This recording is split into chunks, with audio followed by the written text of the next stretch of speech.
বাপি, এই দেখ আমি তোর জন্য ওষুধ এনেছি। এ বাবা, তাড়াতাড়ি ওষুধটা খেয়ে নে, এলে তো মা এসে পড়লে আর খেতে দেবে না। এ বাবা, আয় না, আয়, তাড়াতাড়ি ওষুধটা খেয়ে নে। ও লক্ষ্মী বাবা, খেয়ে নাও না বাবা। হা করো, হা করো বাবা, আমি খাইয়ে দিচ্ছি। হা করো, হা হা হা করো, হা হা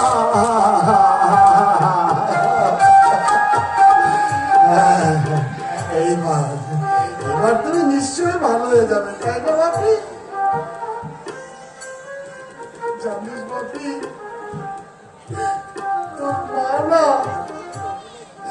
তোর মা না একটি বার তোকে দেখতে দিলে না। অলকা জানে না তো, তোর মা জানে না তো আমি আমার বাপের সঙ্গে কত ভালোবাসি।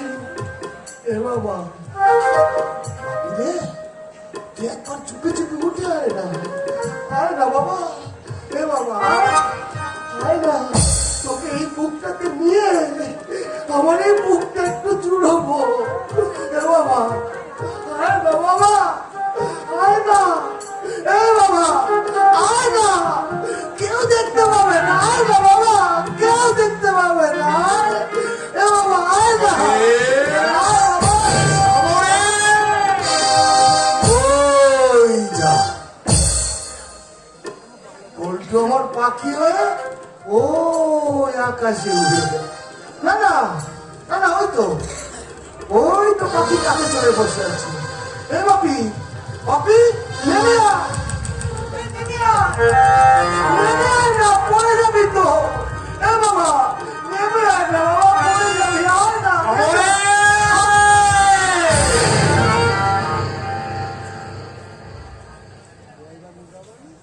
কাকে বলছেন? আমাকে? হ্যাঁ ভাই, কি করছিস শ্মশানে? জানে এই কাঠটাতে ওরা আমার বুকের পাঁজরটাকে পুড়িয়ে মেরেছে। আপনি বিশ্বাস করুন, আমি কোনো অন্যায় করিনি, তবু ওরা আমাকে কুচিয়ে কুচিয়ে তবে জয় সমরেশ, তোমাকে সান্ত্বনা দেওয়ার ভাষা আমার নেই। আপনি শুনুন, আমার এই বুকটাকে কাঁপতে শুনুন, আমার এই বুকটাকে কাঁপতে শুনুন। আমার বাপি বলছে, বাপি আমি মরিনি বাপি, আমি তোমার বুকের মধ্যে আছি। আমার পল্টু আমার এই খানটাতে আছে, আমার এই খানটাতে। কারো শব্দ হবে না, আমার এই খান থেকে আমার বাপিকে চিনিয়ে নেবে। আমার এইখানে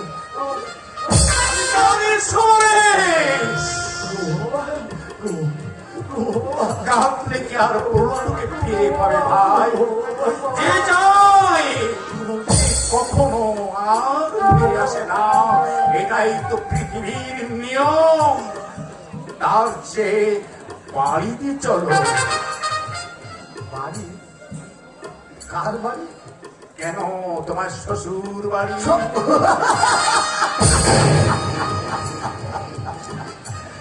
আপনি তো এক মজার কথা বলতে পারেন, আমার বিয়ে হয়নি, আমার নাকি শ্বশুর বাড়ি। ওখানে যেতে পারছো? তুমি আমার সঙ্গে চলো সমরেশ, তোমার দেবিতাকে তুমি বিশ্বাস করো সমরেশ, তোমাকে আমি জীবনে প্রতিষ্ঠিত করবো, এইভাবে তোমাকে আমি ভেসে যেতে দেবো না। এসো ভাই, তুমি আমার সঙ্গে।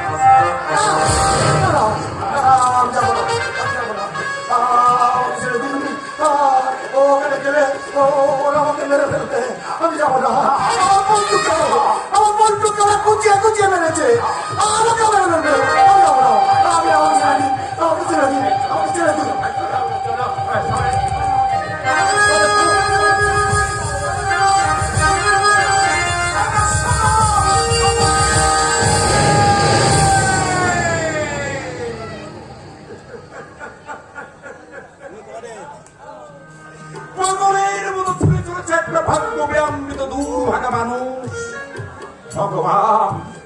মানুষের জীবন নিয়ে দিচ্ছে লেখা তোমার সামনে দিয়ে কুলুকুলু নামে বয়ে চলেছে পূর্ণদাসনের সে গঙ্গোত্রী ধারা দূরে দাউ দাউ করে ঝরছে স্মরণের চিরাগ এই তো এমনি ভাবে আরো কত স্পর্শের স্নেহ মায়া মমতা ভালোবাসা এই সীতার আগুনে পুড়ে ছাই হয়ে গেছে কিন্তু পৃথিবীর মানুষ তার খোঁজ রাখে না শ্মশান সত্যি তুমি রহস্যময় রহস্যময়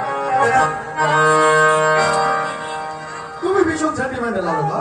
এই অন্ধকারে শ্মশান একবার কোনো মানেই হয়? সেন্টিমেন্ট আছে বলেই না এখন আমি বেঁচে আছি সুন্দরবাবু। What do you mean? বলছি মায়া স্নেহ প্রেম প্রীতি ভালোবাসা মান অভিমান এগুলো যার মধ্যে নেই সে তো পশুর অধম। Don't mind, আলোকা দেবী। আমি কি তোমাকে আঘাত দেওয়ার জন্য কথাটা বলিনি? আমি অ্যাপেলজি চাইছি। না সুন্দরবাবু আমি কিচ্ছু মনে করিনি। আচ্ছা এইখানে আমার পল্টুকে দাহ করা হয়েছিল নয়? অন্ধকারে ঠিক বোঝাই যাচ্ছে না। বাইরে ভাই আলোকা, ফাদার-ইন-ল আমাদের বিয়ের সম্মতি দিয়ে গেলেন, অথচ তোমার মনের ভাষায় বুঝতেই পারছি না। আমাকে একটু ভাবতে সময় দিন সুন্দরবাবু। মাই সুইট ডার্লিং, আর গতকাল আমাকে তৃষিত চাতকের মতো অপেক্ষা করতে হবে। আমি এখনো মন স্থির করতে পারিনি শেখর বাবু। সাত পাকের বন্ধন জামে কাছে পিছনে বেঁধে রেখেছে, সংস্কার আমার কণ্ঠনালী চেপে ধরেছে। ঠিক, এসব কুসংস্কারের কোনো মানেই হয় না আমাদের লন্ডনে। আচ্ছা ওর কোনো খবর আপনি জানেন? No, no dear, আমার কি দাঁড়িয়ে পড়েছে একটা স্কাউন্ডেল স্ট্রিট বেকারের খবর একবার, হিজেলার স্ট্রিট ডগ, একটা রাস্তার কুকুর। শেখর বাবু এই নির্জন পরিবেশ, এই মধুর সন্ধ্যা কি আমাদের বিফলে যাবে? বুকে তৃষ্ণার জল মিলবে না, নির্ঝরের স্বপ্ন কি ভঙ্গ হবে না? তুমি কি ধরা দেবে না Priya? Shekhar babu no no my sweet darling, আজ আমি কারোর কথাই শুনবো না, কারোর কথাই মানবো না। তুমি আমার, শুধু আমার। অন্ধকারে অভদ্রের মতো দাঁড়িয়ে আছিস।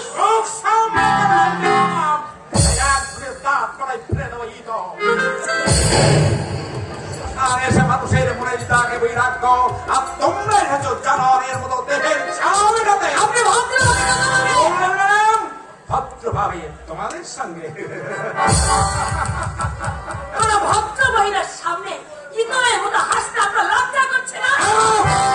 ভদ্র মহিলা দামি দামি শাড়ি আর রকমারি গহনা পড়লেই যদি ভদ্র মহিলা পাওয়া যায় তাহলে বাজারের বার বাড়ি তারা ভদ্র মহিলা ছাড়িয়ে যাচ্ছে। ওই নাকি স্বামী জীবিত থাকতে যে নারী পরপুরুষের পক্ষ লাগাই থাকতে পারে আমার অভিধানে একটা মাত্র সংজ্ঞা আছে, সেটা হচ্ছে কিন্তু অভদ্র কথা এই বলবো তুমি যদি আমার ফোন কিংবা মেয়ে হতে হতে তোমার আমি তুলে নিতাম। মরা ছেলে দুঃখকে লাভ করছো, শুধু তাই নয় সেই মন বড় দুঃখ আমি এমন এক জায়গায় এনে তুলছ যার কাছে হচ্ছে সংগ্রেসের মতো কি কাম ছেড়ে আমার বড় গলা করে বলছো আমি ভদ্র মহিলা।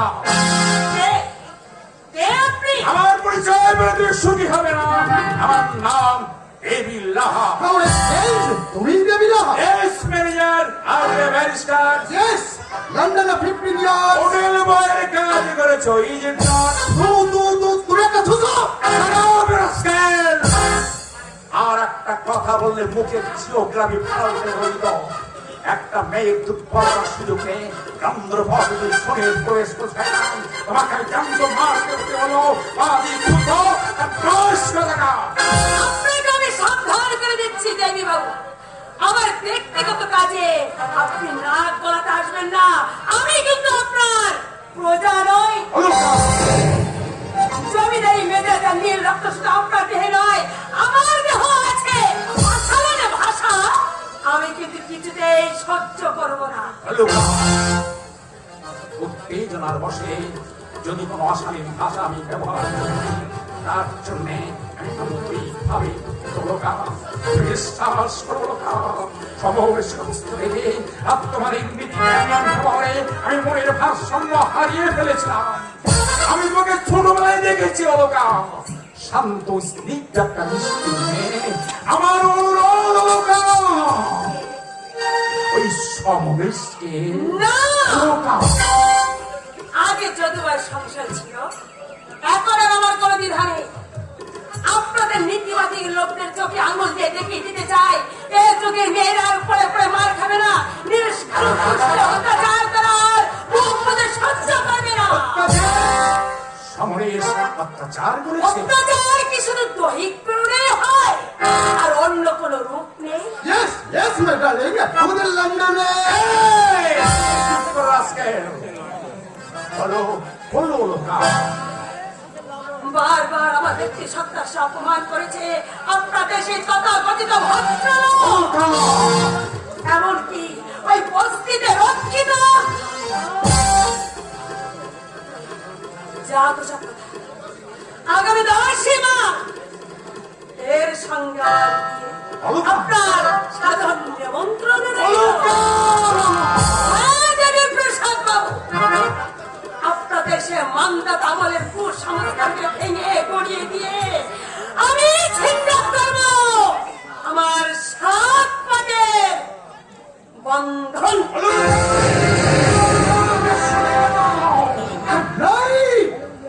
নাইট মিস্টার লাহা, কালকে মনে রাখবে 10 মাস এই কৃষ্ণ চলে বাই। জানো একটা দাদা!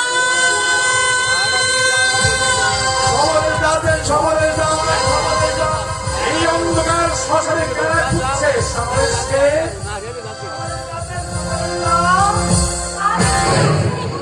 আর একটু না হয় আমরা অপেক্ষা করে দেখি। ওই কোনো দোকানি বলে রোজ একবার করে শ্মশানে আসে। আচ্ছা, আপনারা কি সমরেশকে খুঁজছেন? আগে হ্যাঁ, একটু আগে তাকে আপনি চেনেন? হ্যাঁ, সমরেশ আমার অত্যন্ত স্নেহভাজন। আমার নাম দেবী লাহা। দেবী প্রসাদ লাহা। হ্যাঁ ভাই, কিন্তু আপনারই তো আমি চিনতে পারলাম না। সমরেশ দা আমার স্ত্রীর দাদা। ও, আপনার নাম তাহলে শরীর, আর এই বুঝি সুধা। হ্যাঁ দেবীদা, দাদা প্রায় আপনার কথা আমাদের কাছে বলতো। তোমার কথা আমি সমরেশের মুখে শুনেছি।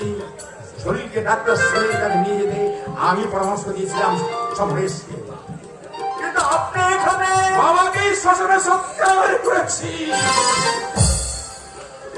এই মাঝে মাঝে আসি, কিন্তু আজ না এলে বোধ হয় ভালোই হতো। কেন দেবীদা? অনেকদিন পর আমি সমরেশকে দেখলাম একটা ভাঙা শিশুদের জল নিয়ে চার বলছে, ওষুধটা খেয়ে নে বাড়ি, ওষুধটা খেয়ে নে। দেখলে অতি বলিষ্ঠের থেকে জল আসে, অথচ অলকা। অলকা বৌদির সঙ্গে আপনার দেখা হয়েছিল? হ্যাঁ, আগামী 10 মাস অলকা নাকি ওই ম্যানেজার শেখর সামনার স্কুলে বিয়ে করবে। অলকা বৌদি, না না না না, এ হতে পারে না। এ বিয়ে আপনি বন্ধ করুন দেবীদা, যেমন হবেই হোক বৌদিকে আপনি বাঁচান। আমার সেই কথা ভাবছে সুরা। ডাক্তার হয়ে ওই শেখর সামনালকে আমি পৃথিবীর মুখে সরিয়ে দেবো। তার জন্য যদি আমার ছেলে থাকতে হয় আমি তাই করবো। ওই শেখর সামনালকে আমি কিছুতেই সাকসেস হতে দেব না, কিছুতেই। আমরা একবার বৌদিকে বলে বলে দেখি। তাই চলো, হিন্দুর মেয়ে, সন্তানের মা, সে করবে 7 পাকের বন্ধনকে অস্বীকার। চলো। চলো।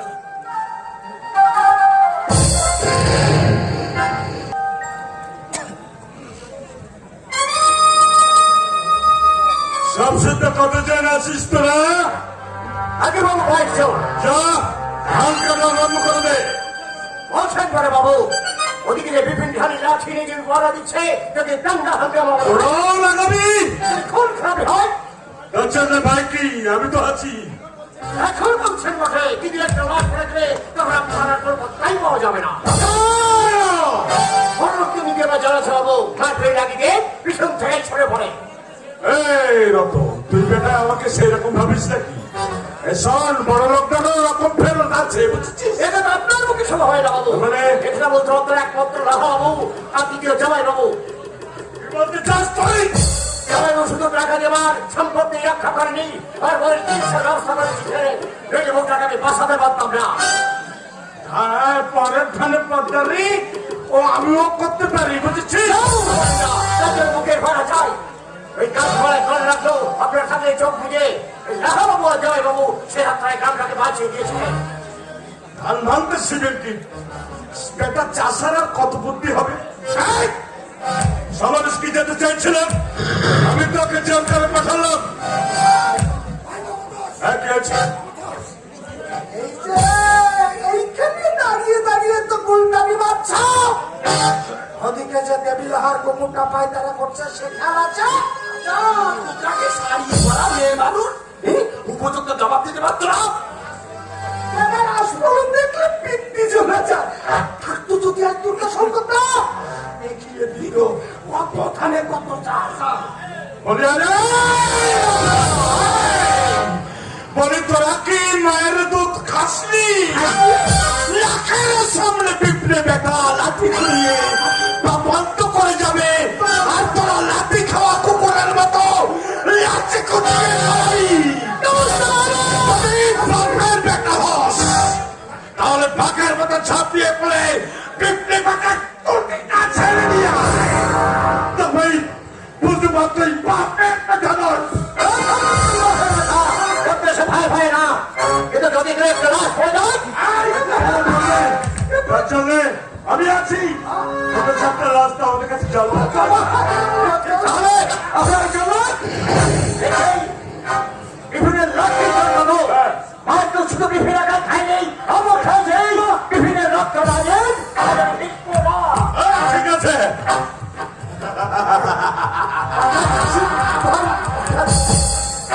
এই হচ্ছে আমার দাবার প্রথম কিস্তি। আরে ব্যাপারটা বুঝলে না? এই ধানকাটা নিয়ে একটা খুনোখুনি কাণ্ড বাঁধবে, কারণ বিপ্লব একটা ছাড়লো শুরু হয় একটা ফৌজদারি মামলা বাঁধিয়ে দিতে পারলে 5 বছরের জন্য একেবারে নিশ্চিত।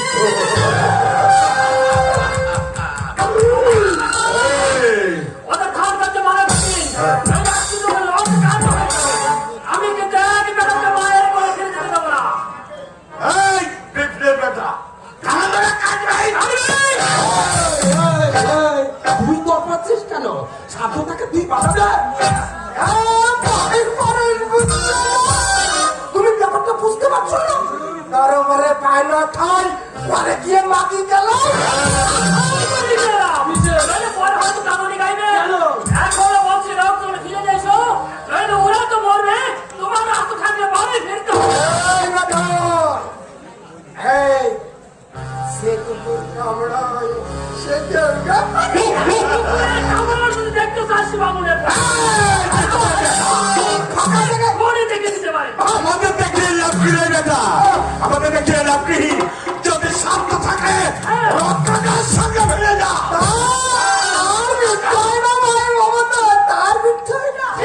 ঠিক আছে, আগে তোদের রক্তটাকে দেখছি। পালাবি না বাবুনের কথা। যদি বাবার জন্ম হয়েছে, তাহলে ভাবনা, আমি যাবো আর আগে যা রতন ওদিকে আছে। দাদা চলো খেয়ে পরে মনে আছে একটা গন্ডগোল বেঁধে দাও। মারামারিটা দিকে যাবে না। কি হয়েছে ভাই? হঠাৎ আমার একটু ইয়েছে, না ভাই, ভালোই হচ্ছে। তোমরা এখানে থাকো, আমি যাবো আর আসবো। তোমরা পর্যন্ত এসব জিনিস চেপে রাখতে নেই। ভালোই তো কথা বলছে। হঠাৎ শোনাই পারিসটা এই নরেশদার আমি বলছি তবে আসবো, যাবো আর আসবো।